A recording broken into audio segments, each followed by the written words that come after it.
Welcome friends, at education academy 07 के इस YouTube channel में आप सभी दर्शकों का बहुत बहुत स्वागत है। आज हम लोग चर्चा करने जा रहे हैं कि बिहार में डीएलएड की जो परीक्षा आयोजित होने वाली है, इंट्रांस एग्जामिनेशन जो होने वाला है 2024-26 सत्र के लिए, उसी को लेकर के बिहार सरकार अर्थात बीएससीबी के तरफ से कुछ नोटिफिकेशन आई हैं कि आपकी परीक्षा की डेट निर्धारित कर दी गई है, कब से एडमिट कार्ड निर्गत होगा और कौन कौन से कंडीशंस आपको फॉलो करने हैं परीक्षा में जाने से पहले। ध्यान से इस वीडियो को शुरू से आखिरी तक सुने। उम्मीद करता हूं कि यह वीडियो आपके लिए बहुत ही उपयोगी सिद्ध होगा।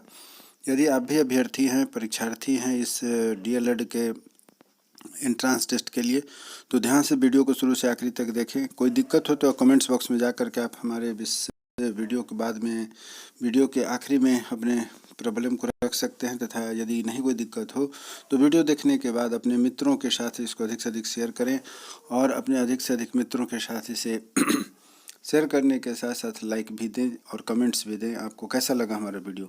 चलिए आगे बढ़ते हैं। आपका मैं पुनः स्वागत करता हूं अपने इस YouTube channel at education academy 07 में, जो हमेशा आपके लिए शिक्षा, रोजगार तथा विशेष करके शिक्षक बनने के क्षेत्र में तथा बीएड, डीएलएड तथा एमएड की परीक्षा संबंधी तथा नौकरी संबंधी सभी सूचनाओं को लेकर आपके पास सबसे पहले उपस्थित होता है। इसलिए आपसे आग्रह है कि हमारे वीडियो को तथा हमारे इस चैनल को सब्सक्राइब करें।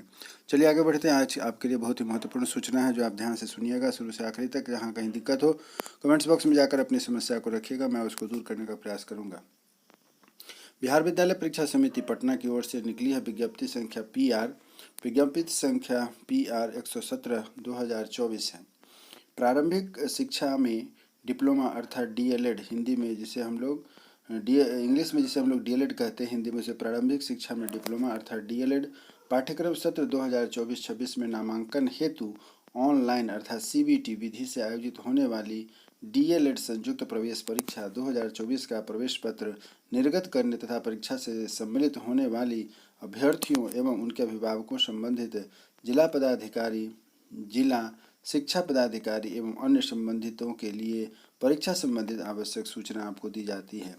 एदत द्वारा डीएलएड संयुक्त प्रवेश परीक्षा 2024 में सम्मिलित होने वाले अभ्यर्थियों तथा उनके अभिभावकों, संबंधित जिला पदाधिकारियों, संबंधित जिला शिक्षा पदाधिकारियों एवं सभी संबंधितों को सूचित किया जाता है कि डीएलएड संयुक्त प्रवेश परीक्षा 2024 दिनांक 30/3/2024 से लेकर के 28/4/2024 तक बिहार राज्य के अंतर्गत विभिन्न जिलों जैसे कि पटना, भोजपुर, भागलपुर, सारण, छपरा, सिवान, दरभंगा, गया, मुजफ्फरपुर और पूर्णिया में स्थित परीक्षा केंद्रों पर 2 पाली में संचालित होगी।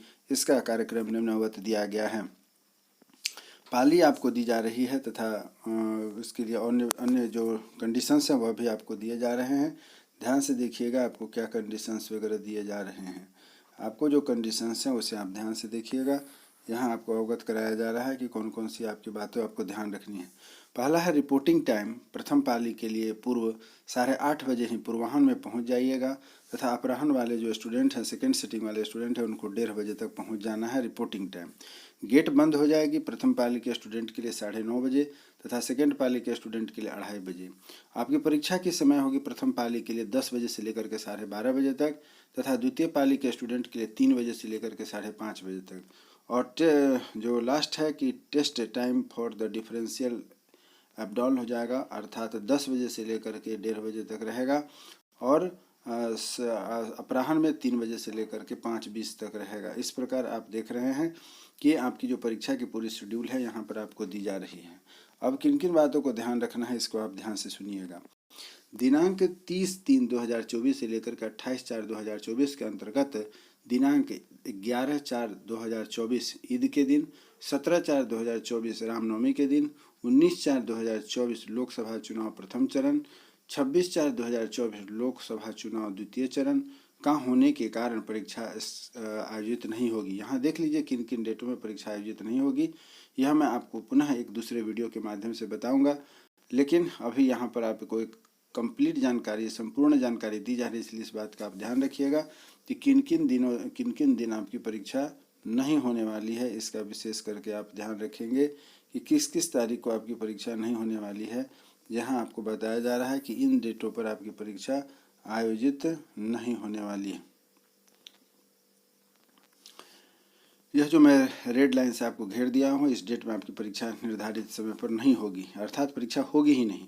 अर्थात फिर से एक बार सुन लीजिए कि 30/3/2024 से लेकर के 28/4/2024 तक जो परीक्षा चलेंगी, उसमें 11/4/2024 को ईद के कारण, 17/4/2024 को रामनवमी के कारण, 19/4/2024 को लोकसभा चुनाव के प्रथम चरण तथा 26/4/2024 को लोकसभा चुनाव के द्वितीय चरण होने के कारण जो है परीक्षा आयोजित नहीं होगी।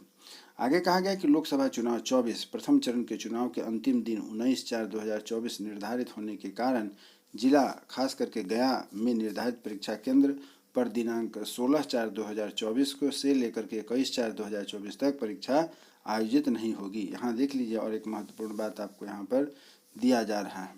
तीसरी पॉइंट है कि जिला अर्थात भागलपुर एवं पूर्णिया में निर्धारित परीक्षा केंद्रों पर दिनांक 30/3/2024 से लेकर के 23/4/2024 तक परीक्षा संचालित होगी। यहाँ किस किस दिन परीक्षा होगी और किस किस दिन परीक्षा नहीं होगी, इन सभी बातों की जानकारी आपको दी गई है पॉइंट 1, 2, 3 के माध्यम से। अब बढ़ते हैं कि पॉइंट दूसरा कहता है कि डीएलएड संयुक्त प्रवेश परीक्षा 2024 में सम्मिलित होने वाले अभ्यर्थियों अर्थात अभ्यर्थी दिनांक 23/3/2024 को पूर्वाह्न से अपने यूजर आईडी एवं पासवर्ड का उपयोग करते हुए परीक्षा समिति के वेबसाइट पर, जिसे कि बिहार बोर्ड online.bihar.gov.in पर उपलब्ध लिंक को डाउनलोड करके admit card for DElEd combined entrance examination session 2024-26 से अपना प्रवेश पत्र डाउनलोड करेंगे।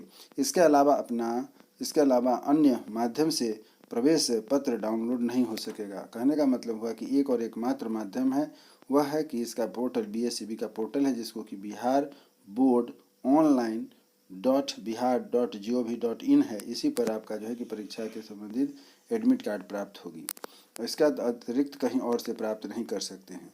तीसरा पॉइंट है कि उक्त परीक्षा के लिए निर्गत प्रवेश पत्र में परीक्षा केंद्र का नाम, परीक्षा की तिथि, परीक्षा का समय, परीक्षा का केंद्र पहुंचने का समय, परीक्षा केंद्र पर गेट बंद होने का समय आदि सभी विवरण आपको अंकित रहेंगे।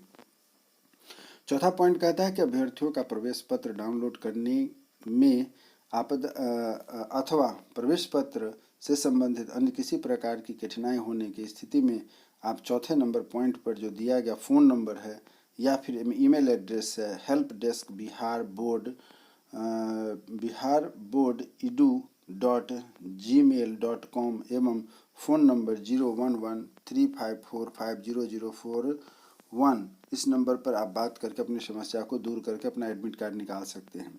पांचवा पॉइंट है कि अभ्यर्थी परीक्षा की तिथि के कम से कम एक दिन पूर्व अपने परीक्षा केंद्र पर अर्थात लोकेशन जा करके ज्ञात प्राप्त कर लें, ताकि परीक्षा तिथि के दिन किसी प्रकार की समस्या आपको फेस न करनी पड़ी। छठा पॉइंट आपको कहा जाता है दिव्यांगजन अभ्यर्थियों को श्रुति लेखन की सुविधा, अर्थात वो अपने साथ जो है कि किसी एक अटेंडेंट को ले जा सकते हैं, ट्रांसलेटर को ले जा सकते हैं, इसलिए श्रुति लेखन की सुविधा कहा गया है।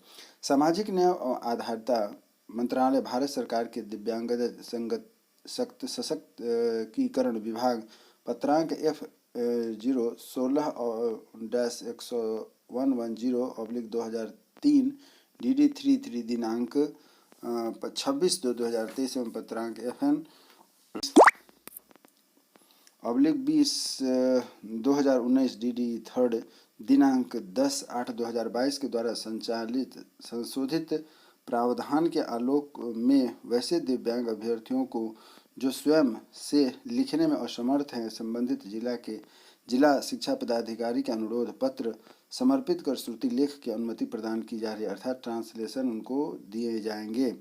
इसके अतिरिक्त वह भी प्रावधान है कि दिव्यांग अभ्यर्थीगण अपने श्रुति लेखक भी ला सकते हैं। श्रुति लेखक का अधिकतम शिक्षण योग्यता वर्ग 10वां से अधिक न हो, अर्थात 10th पास वाले जो अभ्यर्थी होंगे उन्हीं को आप अपने साथ लेकर के आ सकते हैं, इस बात का ध्यान रखिएगा। श्रुति लेखक की सुविधा उपलब्ध कराने एवं अन्य सुविधाएं उपलब्ध कराने हेतु संबंधित जिला शिक्षा पदाधिकारी तथा केंद्राधीक्षक सेंटर मैनेजर को सूचित किया जा चुका है कि श्रुति लेखक की सुविधा उपलब्ध कराने के लिए दिव्यांगजन की परीक्षा प्रारंभ होने से एक सप्ताह पूर्व संबंधित जिला शिक्षा पदाधिकारी को आवेदन देना होगा। कहने का मतलब हुआ कि यदि किन्हीं के साथ ट्रांसलेटर है तो उसके लिए जहां आपका सेंटर पड़ा है उस जिला में जा करके 1 सप्ताह पहले आप वहाँ के जिला शिक्षा पदाधिकारी को इसकी सूचना देंगे कि हमारे साथ ट्रांसलेटर कौन रहेगा और उसके बारे में डिटेल्स जानकारी आप उन्हें देंगे। 7वां पॉइंट है कि अभ्यर्थियों की इस ऑनलाइन परीक्षा के पूर्व अभ्यास हेतु एक URL/लिंक बिहार विद्यालय परीक्षा समिति पोर्टल biharboardonline.bihar.gov.in पर दिनांक 23/3/2024 से उपलब्ध रहेगा, जिसके लिए आप यूजर आईडी तथा पासवर्ड की आवश्यकता नहीं होगी। देख लिए 7वां नंबर पॉइंट। एक चीज़ और बताया जा रहा है कि जिन अभ्यर्थियों को कंप्यूटर पर CBT पैटर्न पर परीक्षा देने की जानकारी नहीं है या पहले से कोई अनुभव नहीं है, तो उनके लिए 7वां पॉइंट यह बताया गया है कि इस लिंक पर जाकर के आप प्रैक्टिस करें। वह जो है कि आपको निःशुल्क होगा तथा उसके लिए पासवर्ड आईडी उपलब्ध नहीं है। आप आराम से जा कर के वहाँ पर अपना जो है कि प्रैक्टिस कर सकते हैं और उसके लिए कोई अतिरिक्त आपको विशेष परेशान होने वाली बात नहीं है। आइए अब 8वां पॉइंट कहा जाता है कि DLED संयुक्त प्रवेश परीक्षा 2024 हेतु परीक्षार्थी के लिए आवश्यक निर्देश। पॉइंट 1 कहता है कि सभी अभ्यर्थी प्रवेश पत्र के साथ दिए गए अनुदेश अर्थात इंस्ट्रक्शंस का अध्ययन अवश्य रूप से तथा सावधानीपूर्वक करेंगे तथा अनुदेश में दिए गए निर्देशों को पूर्ववत अनुपालन सुनिश्चित करेंगे। पॉइंट बी कहा जाता है आवेदन के बाद अपलोड किए गए फोटो को पासपोर्ट आकार एवं रंगीन फोटो को मूल प्रवेश पत्र के निर्धारित स्थान पर चिपका करके साथ में लाएं, जिसकी परीक्षा केंद्र में वीक्षक को जमा करना होगा। मूल प्रवेश पत्र की छाया प्रति अभ्यर्थी अपने पास ही सुरक्षित रखेंगे, अर्थात ओरिजिनल आपको लेकर के अपने पास रखना है तथा उसकी जेरॉक्स कॉपी जहाँ परीक्षा होगी वहाँ आपको जमा कर देना है। तीसरा पॉइंट कहता है कि अभ्यर्थियों को वैध एवं मूल फोटो पहचान पत्र यथा कि निर्वाचन पहचान पत्र, आधार कार्ड, फोटोयुक्त bank passbook, passport size driving licence, फोटोयुक्त राशन कार्ड या सरकार के द्वारा मान्यता प्राप्त अन्य फोटोयुक्त पहचान पत्र में से कोई एक ही मूल प्रति की छाया प्रति अपने साथ लाना अनिवार्य कर दिया गया। अगला पॉइंट है, चौथा पॉइंट कहता है कि प्रवेश पत्र बिना फोटो चिपकाए या और बिना वैध फोटो पहचान पत्र में प्रवेश परीक्षा में बैठने की अनुमति नहीं दी जाएगी, अर्थात आप बिना प्रूफ के परीक्षा सेंटर पर नहीं जा सकेंगे। 5वां पॉइंट है कि प्रवेश पत्र पर अंकित तिथि, स्थान, समय एवं अभ्यर्थी परीक्षा केंद्र पर उपस्थित रहेंगे। निर्धारित समय पर परीक्षा केंद्र का गेट बंद हो जाने पर अभ्यर्थी को प्रवेश की अनुमति नहीं दी जाएगी। 6ठा पॉइंट है कि अभ्यर्थी अपने साथ लेखन सामग्री अथवा पेंसिल, नीला पेन अवश्य लाएंगे। कोई भी रफ पेपर या अन्य सामग्री अपने साथ आपको लाना वर्जित है, अर्थात आप नहीं लेकर के आएंगे। 7वां पॉइंट कहा गया है कि परीक्षा कंप्यूटर आधारित पद्धति पर होगी। अभ्यर्थी को यूजर नेम तथा पासवर्ड जो कि परीक्षा केंद्र पर परीक्षा प्रारंभ होने से 10 मिनट पूर्व अभ्यर्थी को आवंटित किया जाएगा को कंप्यूटर पर डालने के बाद परीक्षा आरंभ हो जाएगी, अर्थात परीक्षा केंद्र पर ही आपको जो है कि परीक्षा कैसे देना है उसका यूजर नेम तथा पासवर्ड आपको उपलब्ध कराया जाएगा, तभी आप परीक्षा देने के लिए योग्य हो पाएंगे और परीक्षा आप दे सकते हैं। चलिए 8वां पॉइंट कहता है कि प्रत्येक प्रश्न के लिए 1 अंक दिए हैं, अर्थात आप देख लीजिए कि 150 मिनट की परीक्षा है और 150 अंक का आपका यह टेस्ट होगा। आगे और क्या कहा जाता है, 9वां पॉइंट सुनिए। पुस्तक, नोटबुक, कैलकुलेटर, उसके बाद जो है कि कैलकुलेटर, घड़ी, पेजर, मेमोरी युक्त सेल फोन, किसी प्रकार का इलेक्ट्रॉनिक गैजेट, ईयरफोन तथा रिकॉर्डिंग यंत्र इत्यादि परीक्षा भवन में लेकर के जाना सर्वथा वर्जित रहेगा। कोई भी अभ्यर्थी इस प्रकार की अवैध सामग्री एवं परीक्षा भवन में निषिद्ध साधनों को रखने का प्रयोग करने, गलत हरकत या गलत आचरण करने या किसी मदद लेते या देते पाए जाने की स्थिति में उन्हें परीक्षा केंद्र से निष्कासित एवं अयोग्य घोषित करते हुए उनके विरुद्ध अन्य सुसंगत कार्रवाई की जाएगी। चलिए, तो 9वां पॉइंट रहा। 10वां पॉइंट सुनिए कि क्या कहा जाता है। अभ्यर्थियों को जूता मोजा पहनकर परीक्षा केंद्र पर प्रवेश करना वर्जित है, अर्थात आप जूता पहन के नहीं जाएंगे परीक्षा केंद्र पर, चप्पल पहन करके जाइएगा, अन्यथा आप छंट जाइएगा। परीक्षार्थी जूता मोजा की जगह चप्पल पहन करके परीक्षा केंद्र में प्रवेश करेंगे। 11वां पॉइंट है कि प्रवेश पत्र में अंकित परीक्षा केंद्र, परीक्षा तिथि, समय आदि परिवर्तन का दावा मान्य नहीं होगा, अर्थात आपको यदि कोई चेंज करना है तो आप इस पर दावा नहीं कर सकते हैं। 11वां पॉइंट के बाद 12वां पॉइंट है कि प्रवेश पत्र चिन्हित स्थान पर वीक्षक के समक्ष अभ्यर्थी को अपना हस्ताक्षर करना अनिवार्य है, अर्थात एडमिट कार्ड में जिस स्थान पर आपको हस्ताक्षर करना है, आप उसी स्थान पर अधीक्षक के सामने हस्ताक्षर करेंगे।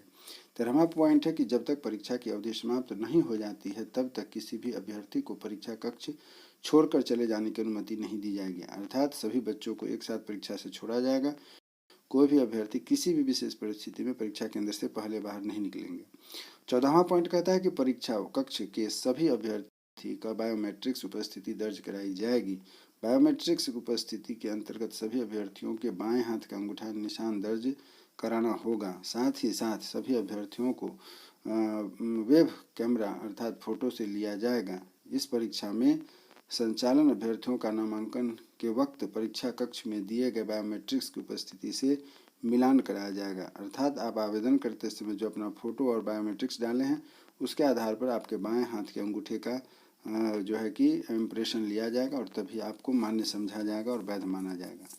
15वां पॉइंट करता है अभ्यर्थी को अपने उंगलियों पर मेहंदी, स्याही के रंग, नेल पॉलिश इत्यादि लगाना पूर्णतया प्रतिबंधित है, अर्थात इस तरीके का कोई भी चीज़ आप लगा करके नहीं आएंगे जिससे कि आपकी बायोमेट्रिक्स पर जांच न हो सकेगी, उपस्थिति दर्ज कराने में कोई कठिनाई हो सके। तो 16वां पॉइंट करता है कि अभ्यर्थी को अपने बॉल पॉइंट पेन तथा परीक्षा संबंधित कागजात, प्रवेश पत्र, फोटो, परिचय पत्र इत्यादि लेकर आना आवश्यक है। कोई दूसरी वस्तु, लैब, भवन आदि चीज को समान भवन में लेकर के आना वो अनुमति नहीं होगी। और लास्ट और आखिरी पॉइंट यह है कि 17वां पॉइंट है कि अभ्यर्थियों की गतिविधियों एवं परीक्षा की संपूर्ण परीक्षा को सीसीटीवी कैमरे के द्वारा लगातार रिकॉर्ड किया जाएगा, अर्थात आप हमेशा जो परीक्षा में प्रवेश करेंगे वहाँ से लेकर निकलने तक सीसी कैमरा के नज़रों में रहेंगे, इसलिए आप किसी प्रकार का हरकत करने का प्रयास न करें जिससे कि आपकी परीक्षा देने की जो वैधता है वह रद्द हो जाए। तो उम्मीद करता हूँ कि जो आपको यह पूरी जानकारी दी गई है, डिटेल्स दी गई है, या आप डीएलएड की जो एंट्रांस टेस्ट होंगे 2024 सत्र के लिए उसके लिए आप कैसे अपनी तैयारी करके जाएँ परीक्षा देने, जिससे कि आप सफल होकर के वहाँ से लौटें और अपने डीएलएड में एडमिशन संबंधी प्रक्रिया को पूरा करें। उम्मीद करता हूं कि इसमें दी गई सारी जानकारियां आपको समझ में आ गई होगी। फिर भी यदि कोई समस्या हो तो आप हमारे कमेंट्स बॉक्स में जाकर अपनी समस्या को रखें, मैं पूरा प्रयास करूंगा आपकी सभी समस्याओं को दूर करने के लिए। वीडियो अच्छा लगा हो तो अपना सुझाव दें और अपना सहयोग दें, चैनल को सब्सक्राइब करें, शेयर करें तथा अपने मित्रों के साथ इसे कमेंट्स करने का सलाह दें। हमारा प्रयास है कि आपके लिए बेहतर से बेहतर वीडियो बनाया जाए तथा अधिक से अधिक आपका सहयोग किया जाए। आप हमारे साथ इस वीडियो को शुरू से आखिर तक देखते रहे, बने रहे, इसके लिए बहुत बहुत धन्यवाद। हमारी आपकी फिर से मुलाकात होगी एक नए वीडियो में, तब तक के लिए जय हिंद, नमस्कार।